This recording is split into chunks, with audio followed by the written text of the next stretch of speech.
Hello दोस्तों, नमस्कार। आज की क्लास में मैं लेके आया हूँ संस्कृत का चैप्टर नंबर 2 का एक सब्जेक्टिव क्वेश्चन का लेके आया हूँ। जैसे देखिए, मैंने पिछले वीडियो में इसके ऑब्जेक्टिव क्वेश्चन करा दिया था। आज मैं इसके सब्जेक्टिव क्वेश्चन के बारे में जानता हूँ, सब्जेक्टिव क्वेश्चन कैसे पूछे जाते हैं इससे। तो आज मैं हिंदी क्वेश्चन को ही लेके आया हूँ। चलिए पहला देखते हैं, पहला क्वेश्चन क्या आया है। पहला क्वेश्चन क्या बोला है, देखिए कह रहा है प्राचीन संस्कृत ग्रंथों में पाटलिपुत्र की व्याख्याति किस रूप में की थी, किस रूप में है बताइए। तो यहाँ पे कह रहा है उत्तर में, मतलब इसका आंसर देखिए। प्राचीन संस्कृत ग्रंथों में पुराणों में पाटलिपुत्र का नाम कुसुमपुर माना जाता है। मैंने बताया था कि सबसे प्राचीन नाम पाटलिपुत्र का प्राचीन नाम क्या होता है, तो कुसुमपुर और पुष्पपुर, ये मैंने बता रखा है।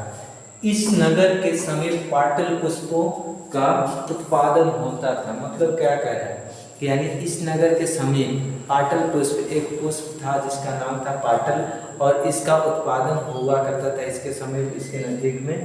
चलिए, संभवतः पाटलिपुत्र शब्द भी यहाँ पाटल पुष्पों के पल्लवित होने के कारण प्रचलित हुआ, यानी होने के कारण प्रचलित हुआ। शरद काल में कौमुदी महोत्सव होता है। यह महोत्सव दुर्गा पूजा के अवसर सा दृष्टिगत होता है। देखिए दोस्तों क्या बोल रहा है, यहाँ से आपको क्वेश्चन आएगा कि बताइए प्राचीन ग्रंथों में पटना की ख्याति किस रूप में है। तो यहाँ पे बताना होगा कि प्राचीन ग्रंथों में पटना की ख्याति के रूप में ये बताया गया है कि पटना का प्राचीन नाम पुष्पपुर और कुसुमपुर है। पुष्पपुर और कुसुमपुर है, जिसमें से पुष्पपुर और कुसुमपुर के साथ आपको पाटलिपुत्र के समीप पाटल पुष्पों की खेती होता था, उत्पादन होता था वहाँ पे, जिसके वजह से पाटलिपुत्र यानी पटना का जो नाम है पाटलिपुत्र, ये कहाँ से आया है, तो पाटल पुष्प से आया है। कहाँ से आया है, पाटल पुष्प से आया है। और इसी जगह पाटलिपुत्र में शरद ऋतु में यानी ठंडी के मौसम में एक उत्सव मनाया जाता था जिसको कहते थे कौमुदी महोत्सव। क्या कहते हैं, कौमुदी महोत्सव। चलिए अगला क्वेश्चन देखते हैं। अगला क्वेश्चन है हमारा,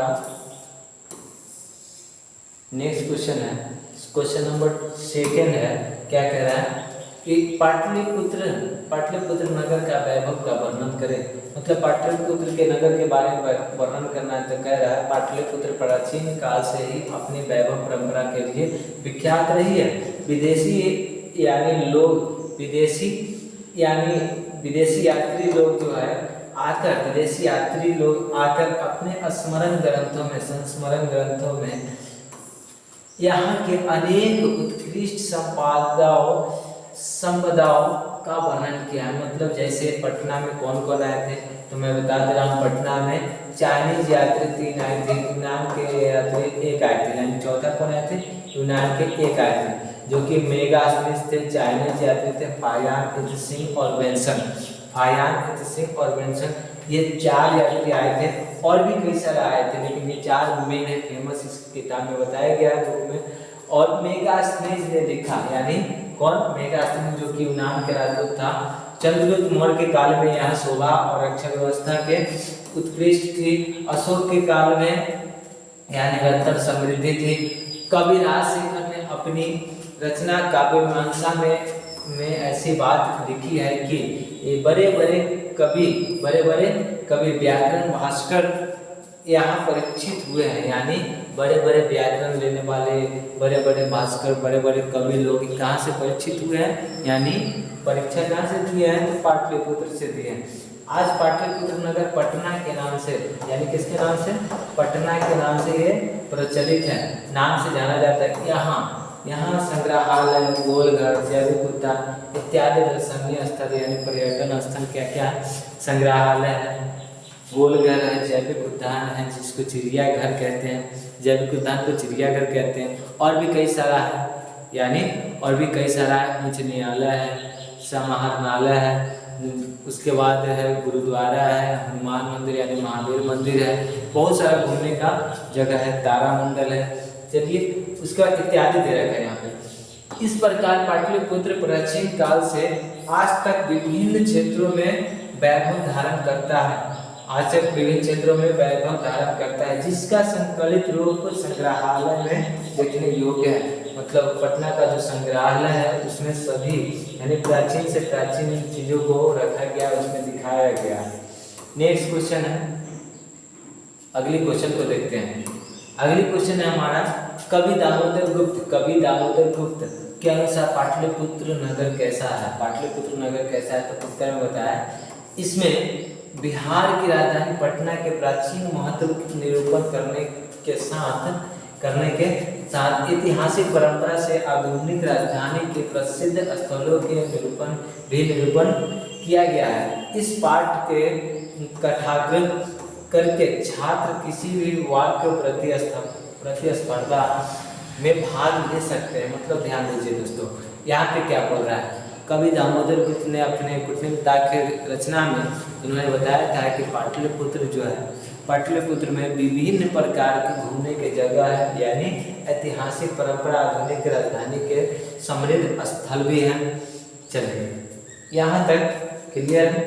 नेक्स्ट क्वेश्चन है चौथा क्वेश्चन प्रश्न संख्या 4 यानी 4 में देखिए, पाटलिपुत्र को शिक्षा का प्राचीन केंद्र क्यों माना जाता है? तो बताया रखा है राजशेखर रचित काव्य मीमांसा में क्या कहा, इस काव्य से हमें जानकारी मिलती है कि पाटलिपुत्र शिक्षा का एक प्राचीन केंद्र था। यहाँ संस्कृत के अनेक विद्वान हुए, जैसे पाणिनि, पिंगल, वररुचि तथा पतंजलि की परीक्षा यहीं ली गई थी। मतलब पाणिनि जो कि व्याकरण के रचयिता कहा जाता है, पिंगल, वररुचि तथा पतंजलि यानी योग दर्शन के पिता कहा जाता है, ज्ञाता कहा जाता है, रचयिता कहा जाता है पतंजलि को, जिनकी परीक्षा कहाँ ली गई थी? यानी पाटलिपुत्र में ही ली गई थी। इन्होंने ख्याति प्राप्त की, यानी इन्होंने बहुत ज़्यादा ज्ञान प्राप्त किया। कहाँ से? पटना से। इसलिए पटना को शिक्षा के प्राचीन केंद्र बोला जाता है। पटना को शिक्षा के प्राचीन केंद्र बोला जाता है। नेक्स्ट क्वेश्चन है, चंद्रगुप्त मौर्य और तथा अशोक के समय पाटलिपुत्र कैसा नगर? चंद्रगुप्त मौर्य तथा अशोक के समय पाटलिपुत्र नगर कैसा है? तो इन्होंने बताया कि चंद्रगुप्त मौर्य के समय पाटलिपुत्र की रक्षा व्यवस्था काफी मजबूत थी और सुंदर नगर था। अशोक के शासन काल में इस नगर का वैभव अधिक समृद्ध था। यानी क्वेश्चन आएगा कि बताइए अशोक के काल में कैसा था, चंद्रगुप्त मौर्य के काल में कैसा था? तो इसमें बताएंगे चंद्रगुप्त मौर्य के काल में इसका शोभा एवं रक्षा व्यवस्था अति उत्कृष्ट था और अशोक के काल में यह नगर सुंदर था और अशोक के काल में क्या था, इसका वैभव अधिक समृद्ध हो गया था। नेक्स्ट क्वेश्चन अगली क्वेश्चन को देखें। अगले क्वेश्चन चलिए पढ़ लो बुआ। देखो यहाँ पे कह रहा है सिख संप्रदाय के लोगों के लिए पटना नगर क्यों महत्वपूर्ण है? सिख संप्रदाय के लोगों के लिए पटना नगर क्यों महत्वपूर्ण है? तो इसमें बताया सिख संप्रदाय के लोगों के प्राचीन पटना नगर में पूजनीय स्थल अवस्थित है।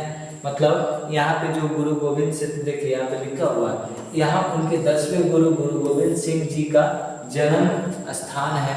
यह स्थल गुरुद्वारा के नाम से जाना जाता है। देश विदेश से सिख संप्रदाय के अलावा अन्य संप्रदाय के तीर्थयात्री भी यहाँ दर्शन के लिए आते हैं। मतलब देखिए सिख संप्रदाय के लिए उनका तो पूजनीय स्थल है। सिख संप्रदाय के साथ साथ दूसरा लोग भी यहाँ आते हैं और क्या करते हैं, तो घूमते हैं। तीर्थस्थलीय घूमने का जगह है तो घूमते हैं, मजे लेते हैं। नेक्स्ट क्वेश्चन, अगले क्वेश्चन 8 नंबर क्वेश्चन क्या बोल रहा है? अगला क्वेश्चन कह रहा है लेखक पाटलिपुत्र वैभव पाठ से हमें क्या संदेश देना चाहता है? तो लेखक का कहना है कि प्राचीन काल में पाटलिपुत्र एक महान नगर था। यहाँ शिक्षा, वैभव और समृद्धि था। मध्यकाल में इसकी स्थिति ठीक रही थी, मतलब प्राचीन काल में इसका शिक्षा वैभव बहुत समृद्ध था और मध्यकाल में इसकी स्थिति ठीक नहीं है। मुगल काल में इस नगर का पुनः उद्धार हुआ तथा अंग्रेज के शासनकाल से लेकर वर्तमान में इस नगर का अत्यधिक विकास हो रहा है। मतलब अंग्रेज के शासनकाल से लेकर के अभी तक, अंग्रेज के शासनकाल से लेकर के अभी तक पटना का विकास हो रहा है, बहुत ज़्यादा विकास हो भी गया है। आप लोग अगर पटना नहीं घूमे हैं तो पटना घूम के देख लिए और देख लीजिए कि वहाँ पे क्या क्या विकास हुआ है, पहले से क्या था, अभी क्या है, फिलहाल में क्या क्या है वहाँ पे घूमने का जगह, तो आपको पता चल जाएगा कि इसका कितना विकास हुआ है और इसके अनुसार लेखक हमें क्या शिक्षा देता है। यहाँ तक आपका क्वेश्चन कंप्लीट हो गया, इतना ही। चलिए आज के लिए इतना ही। वीडियो को देखने के लिए धन्यवाद। चैनल पे नए हैं तो चैनल को सब्सक्राइब कर लीजिए और वीडियो को लाइक करना ना भूलें, शेयर अपने दोस्तों के साथ शेयर भी कर लीजिए।